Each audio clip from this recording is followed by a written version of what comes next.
The rope was already swaying. That was the first thing Daniel Hayes noticed. Not the soldiers. Not the alien banners hanging from the colonial towers.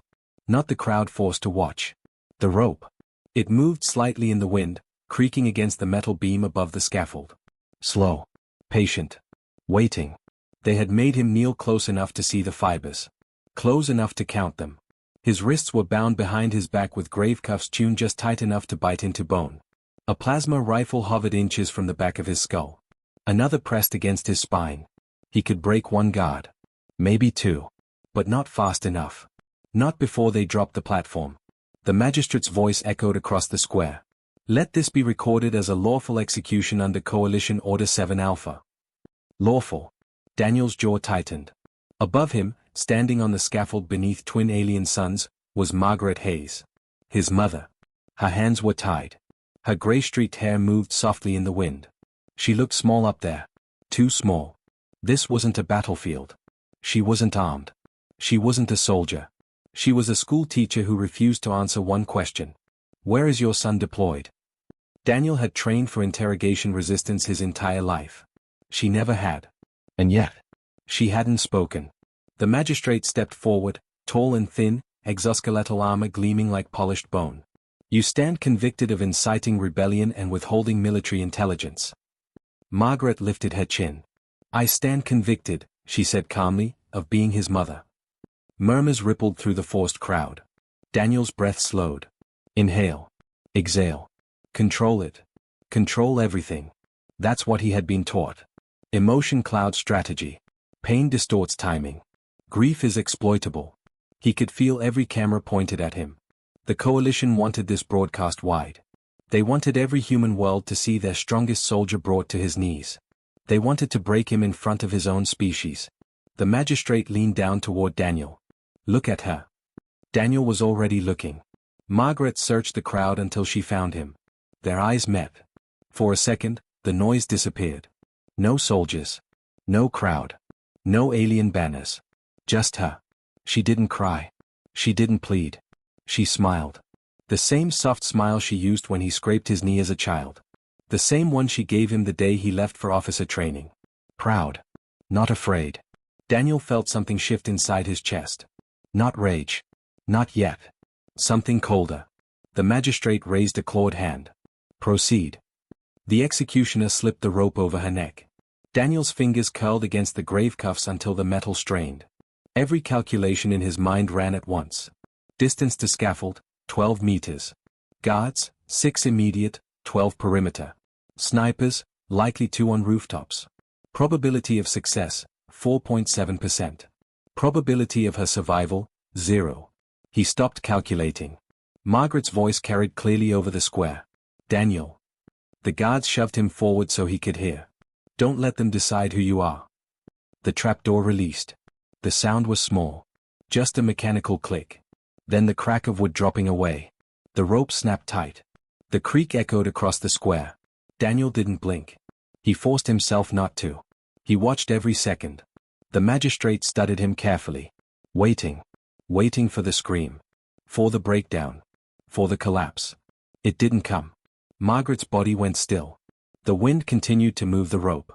The magistrate crouched in front of Daniel. This is what happens when humans forget their place. Daniel slowly lifted his eyes. They were dry. Empty. Controlled. No, he said quietly. The magistrate tilted his head.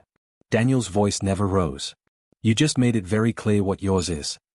The alien gave a thin, humorless laugh. You have nothing left. Daniel stared past him at the scaffold. At the rope. At the sky. You're wrong. For the first time, the magistrate hesitated.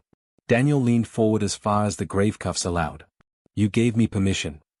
The alien frowned. For what? Daniel's voice was steady. For war. Around them, the square remained silent. The magistrate straightened. Remove him. Let him carry his grief back to earth. The guards hauled Daniel to his feet. As they dragged him away, he didn't struggle. Didn't shout. Didn't look back. Because he had memorized everything. The faces. The uniforms. The insignia. The timing of the platform release.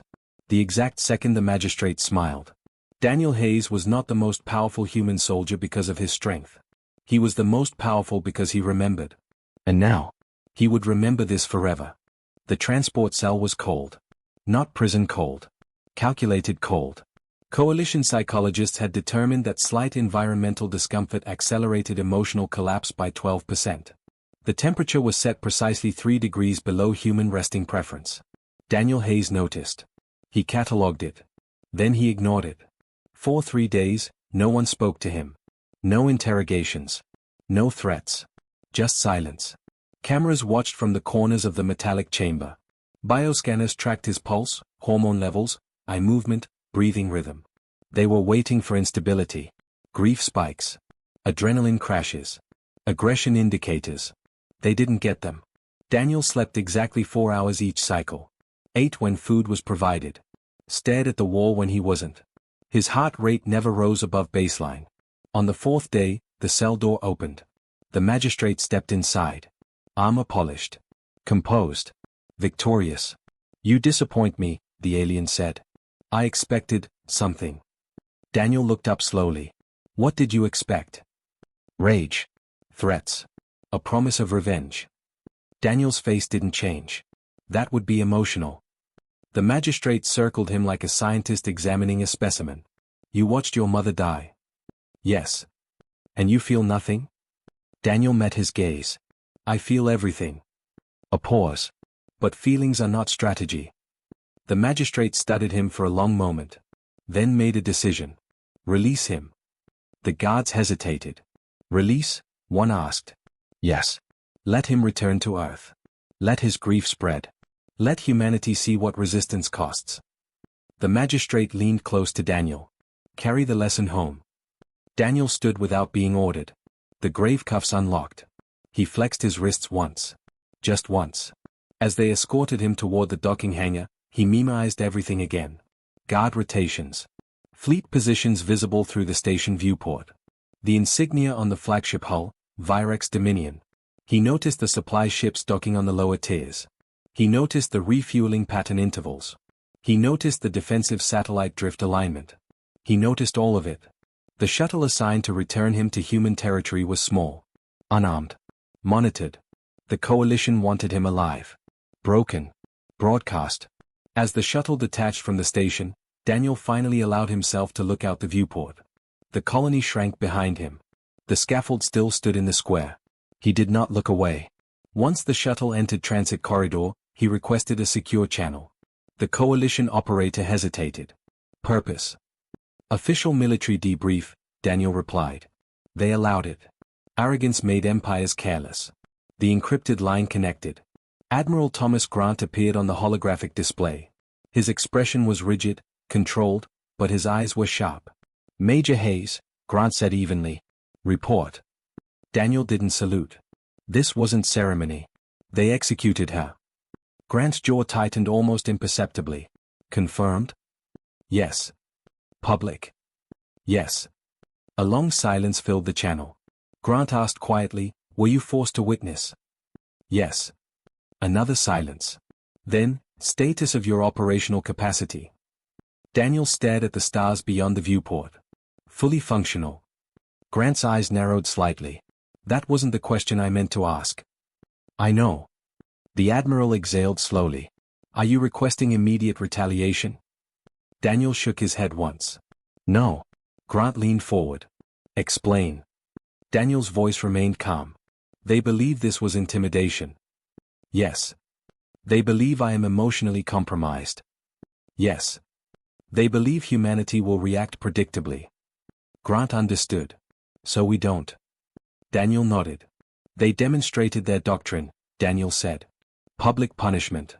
Fear leverage. Civilian targeting." Grant's voice lowered. "And what do we demonstrate?" Daniel's eyes hardened, not with rage. With clarity. Precision. The Admiral said nothing for several seconds. Then, "Are you invoking strategic authority?" "Yes, sir."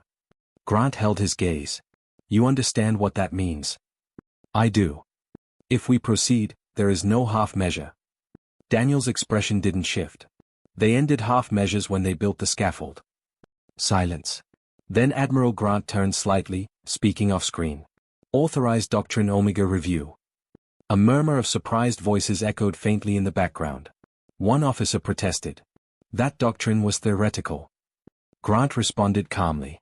So was executing a human civilian. He looked back at Daniel. Major Hayes. You will return to Earth for debrief. Publicly, we will condemn. Privately, we prepare. Daniel nodded once. The channel ended. The shuttle continued drifting through space. For the first time since the execution, Daniel closed his eyes. Not in grief. In calculation. He replayed the station layout in his mind. The supply chains. The command structure. The political alliances inside the coalition. He knew their fleet strengths. Their economic dependencies. Their member species rivalries. He knew which systems relied on automated logistics. He knew which governors were already unpopular. He knew which trade corridors were vulnerable to disruption without a single missile fired. The coalition thought war meant ships and explosions. Humans understood something older. War is pressure. War is timing. War is making your enemy doubt the stability of their own ground. By the time Daniel's shuttle crossed into human-controlled space, the first encrypted packets were already moving. Algorithms designed years ago. Contingencies written but never activated. Economic levers mapped. Psychological response models calibrated. Doctrine Omega wasn't about revenge. It was about dismantling superiority. And Daniel Hayes had just been given perfect justification. Back on the coalition station, the magistrate reviewed surveillance footage one final time. He paused at Daniel's face during the execution. Zoomed in. Searched for weakness. He didn't find any. But he dismissed the unease crawling along his exoskeleton. Humans are emotional creatures, he told his advisors. He will lash out. He was right. Daniel would lash out. Just not in the way the coalition expected. And when the first cracks appeared in their empire, they wouldn't trace it to grief. They would trace it to something far more dangerous. A human who had stopped feeling impulsively and started thinking strategically. It didn't begin with explosions. There were no burning cities. No fleets emerging from hyperspace. No dramatic declarations of war. It began with a delay. 6 minutes. That was how long the Virex Dominion waited for its routine resupply confirmation from the Carthos corridor. 6 minutes wasn't alarming. But then it became 12. Then 20. By the time the delay crossed 1 hour, 3 coalition logistics officers were shouting over each other in the command pit. Beacon synchronization error. Fuel registry mismatch. Navigation relays not responding. The admiral aboard the flagship frowned. Is this a cyber intrusion? No confirmed breach signatures. That was the first unsettling part. There were no alarms. No visible hacks. Just absence. Across 3 separate systems, automated freight lanes froze. Cargo ships exited slipstream into empty coordinates. Defense satellites rebooted themselves for routine recalibration that had not been scheduled. On the planet Virex Prime, food distribution drones stalled mid-route. Not permanently. Just long enough to cause panic buying. Markets dipped. Communications flooded. Still, no explosions. On Earth, in a secured strategy chamber beneath the Atlantic Fleet headquarters, Daniel Hayes watched the data roll in across holographic displays. He didn't smile. He didn't celebrate. He monitored. Phase 1 status, he asked. Commander Elias Brooks responded, fingers flying across his console. Corridor A, B, and D disrupted. Corridor C rerouting as predicted. Daniel nodded. And their response model? Confusion. Internal blame shifting beginning. Daniel adjusted one projection slightly. A supply choke point tightened by 3%. Not enough to collapse. Enough to strain. Do not spike pressure, Daniel said. Let them think it's malfunction. Brooks hesitated. Sir, we could cripple their outer fleet within 48 hours. Daniel's gaze didn't move from the display. And unite them instantly. Brooks understood. Slow. Invisible. Systemic. Back aboard the Virex Dominion, the magistrate demanded answers. This is sabotage. His intelligence chief responded carefully. We detect no weapon signatures. Then what is it? Statistical improbability. The magistrate didn't like that phrase. Meanwhile, trade guilds across coalition space began filing formal complaints. Insurance markets surged. Fuel contracts defaulted. Nothing catastrophic. Just destabilizing.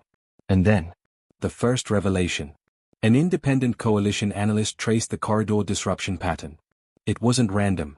It was optimized. Each delay magnified existing political tension between member species. Each logistical hiccup exposed overdependence on centralized automation. Each supply misalignment highlighted bureaucratic inefficiency. This wasn't chaos. It was orchestration. The analyst submitted a name attached to the algorithmic signature. Daniel Hayes. The magistrate stared at the report. He was on a monitored shuttle. Yes. He had no access to our networks. Yes. Then how? The intelligence chief hesitated. He didn't attack us. A pause. He predicted us. Back on Earth, Daniel initiated Phase 2. He transmitted a single public message across coalition frequencies. No threats. No insults. Just data. Footage of the execution. Trial transcripts. Legal inconsistencies. He didn't accuse. He simply released evidence. Within hours, internal coalition forums ignited. Why execute a civilian publicly? Why broadcast it? Why risk escalation with a persistence class species? That phrase began circulating unofficially. Persistence class. The coalition had classified humans as physically average. Emotionally volatile. Strategically competent but predictable. They were wrong about one critical factor. Humans endure. And endurance means patience. The first coalition world formally requested emergency clarification from High Command. The second quietly paused military funding. The third began rerouting its own independent supply routes, just in case. In the strategy chamber, Brooks watched the ripple effects in disbelief. Sir, they're destabilizing themselves. Daniel folded his hands behind his back. Pressure reveals fault lines. Brooks looked at him. This isn't revenge. No. What is it? Daniel's voice remained steady. Correction. On the Virex Dominion, the magistrate ordered retaliation. Deploy a strike group to Earth's outer colonies. The fleet commander hesitated. Fuel reserves are misaligned. Navigation beacons unreliable. Override. Override risks drift miscalculation. The magistrate slammed a claw against the command rail. Then fix it. They tried. But each fix triggered another discrepancy. Human cyber units weren't breaching systems. They were nudging probability. Altering timing. Exploiting reliance on automation. For the first time, coalition officers began whispering something dangerous. What if this is only the beginning? And it was.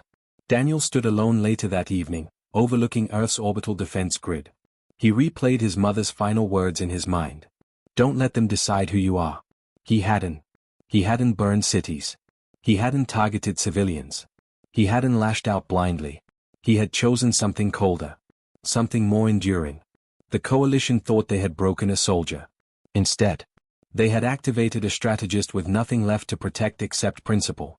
And as supply lines tightened another fractional degree, as internal disputes widened, as public doubt spread, the coalition began to understand something terrifying. There would be no dramatic battle to win. No decisive fleet engagement. No single enemy flagship to destroy. Because the war had already begun. And it was being fought in spreadsheets. In transit corridors. In economic confidence indexes. And in the quiet, relentless mind of Daniel Hayes. The empire wasn't exploding. It was eroding. And erosion is far harder to stop. The first resignation came quietly. Governor Talvek of the Red Harry sector stepped down for health reasons. Officially. Unofficially, leaked communications showed something else. His approval ratings had collapsed after trade disruptions exposed his dependency on coalition central logistics. Citizens weren't angry at humans. They were angry at their own leadership.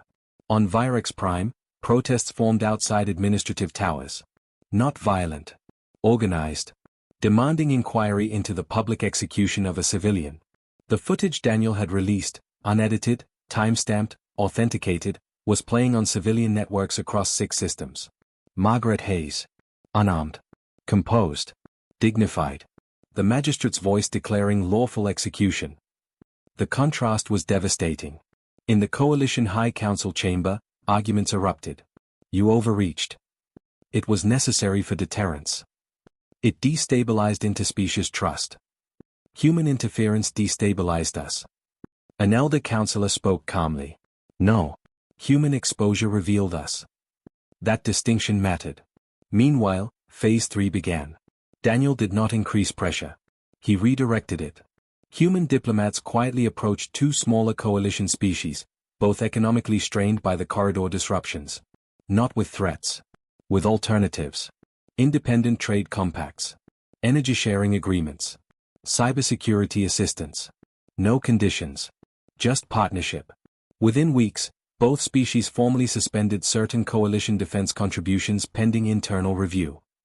The magistrate demanded immediate countermeasures. Sanction them. The Economic Advisory Board refused. We cannot afford fragmentation. Fragmentation. The word spread like infection. In Earth Strategy Chamber, Commander Brooks looked at Daniel with growing realization. They're turning on each other. Daniel watched live council feeds without expression. No, he said. They're reassessing risk. Brooks hesitated. Sir, at this rate, we could force regime collapse. Daniel turned slowly. That's not the objective. Brooks blinked. It isn't. Daniel's voice was steady. Collapse creates chaos. Chaos creates desperation. Desperation creates war. He looked back at the projection of coalition political networks fracturing into blocks. We want correction. The magistrate attempted to regain control through fear. He authorized an assassination directive. Target, Daniel Hayes. The attempt never reached Earth. Human intelligence intercepted the encrypted contract before launch. Daniel received the report in silence. Brooks waited for the retaliation order. It didn't come.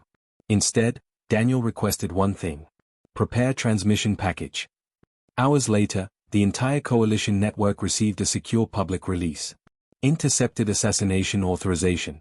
Signed. Timestamped. Authenticated. Issued by the magistrate. No commentary attached. No accusation. Just proof. The effect was immediate. 3 council members publicly demanded inquiry.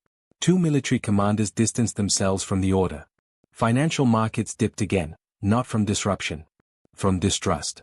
Inside the High Council chamber, the magistrate stood alone as accusations mounted. You escalated without consensus. You endangered interstellar stability. You attempted covert retaliation against a military strategist without council approval. The magistrate hissed. He is dismantling us. An elder counselor replied coldly. No. You are. Security forces entered the chamber. Not human. Coalition. The magistrate turned in disbelief as restraints locked around his limbs. This is weakness, he spat. The elder counselor's voice was firm. No. This is survival. The arrest was broadcast. Not by humans. By the coalition itself. On Earth, Brooks exhaled slowly. They removed him. Daniel nodded once. Stability restored probability by 32%. Brooks looked at him carefully.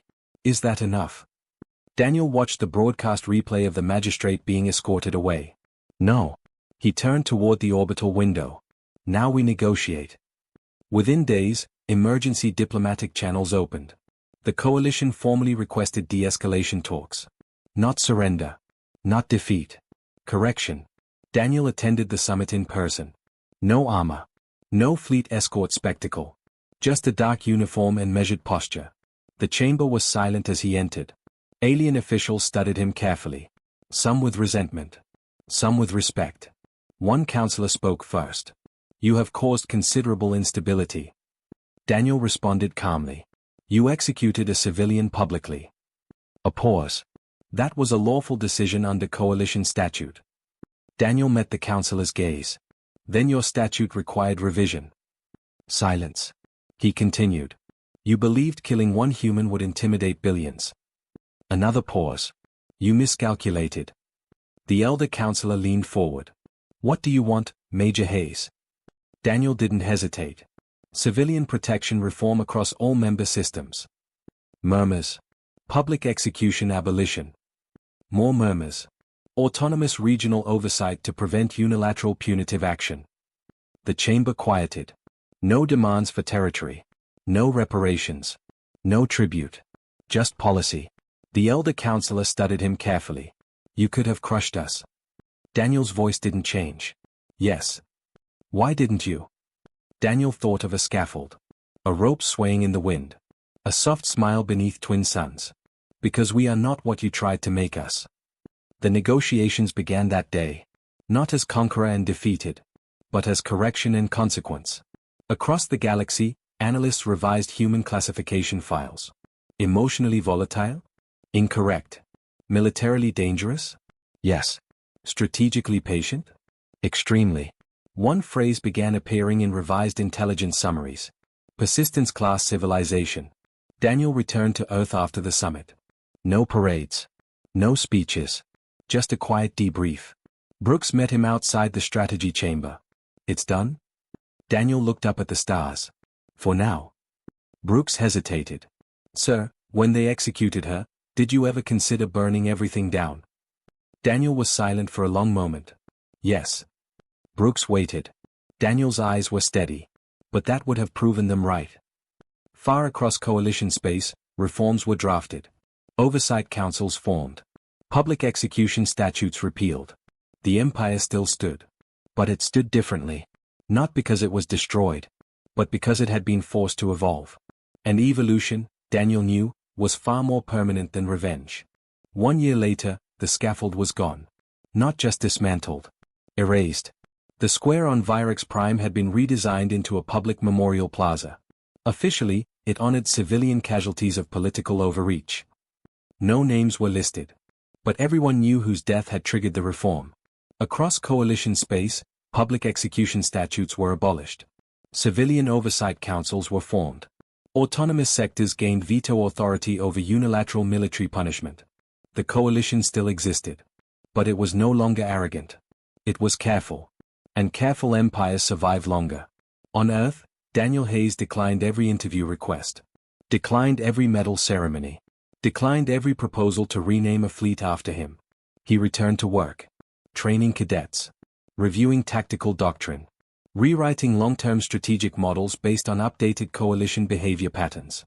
He did not look like a man who had shaken an empire. He looked like a soldier doing paperwork. Commander Elias Brooks entered the training hall one afternoon, watching recruits run endurance drills. Sir, Brooks said quietly, classification update came through.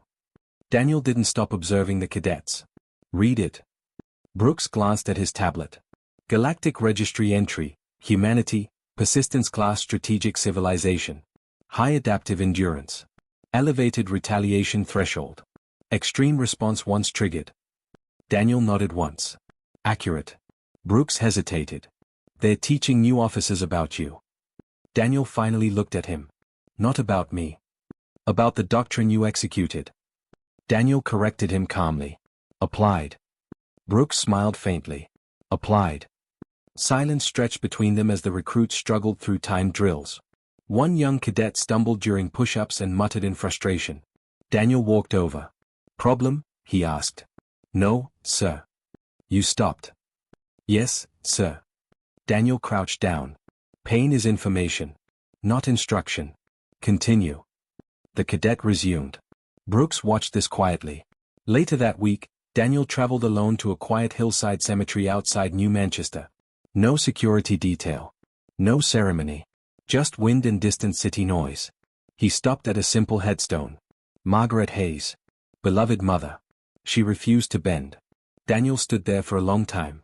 No dramatic speeches. No clenched fists. Just stillness.